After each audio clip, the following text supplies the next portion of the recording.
विलंबित राति गाँव में पशिला बाघ। घटनाटी घटी ढेंकानाल बनखंड महावीर रोड रेंज अंचल में गत 16 तारिख बाघ ठाब नहीं अंचल में आतंक खेली जाइथिला। बाघ आक्रमण में जड़े वृद्धा आहत होगा पर 3 दिन पर बाघ आक्रमण में 2टी गाय आहत होता। जंगल में बाघ थिबा नहीं अंचलवासी आतंकित थिबा बेले एबे बाघ गाँ मुहां होइथिबारु गाँ लोक माने भयभीत अछंती।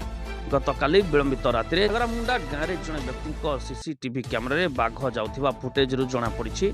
आदिवासी अध्युषित कंकड़ाहाड़ ब्लॉकर जनसाधारण जीवन जीविका जंगल उपर निर्भरशील थिबा बेले जंगल में बाघ थिबारु चिंतारे थिबा बेले लोक माने जंगल भीतर को जाउनथिबा बेले एबे बाघ गाँ मुहां हेउथिबारु लोकंक भय द्विगुण होइछि। संक्रांत में महावीर रोड रेंज अधिकारी हरेश किसान कहते घागरामुंडा गाँव में ठाब होइथिबा एक वन्यजंतु बाघ होइपारे कि अनुमान करा जाउछि। घटनास्थल को जाई सीसीटीवी फुटेज जांच कला परे सत्यता जना पड़िबो।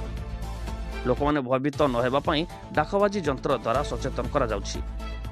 Report Odia news today.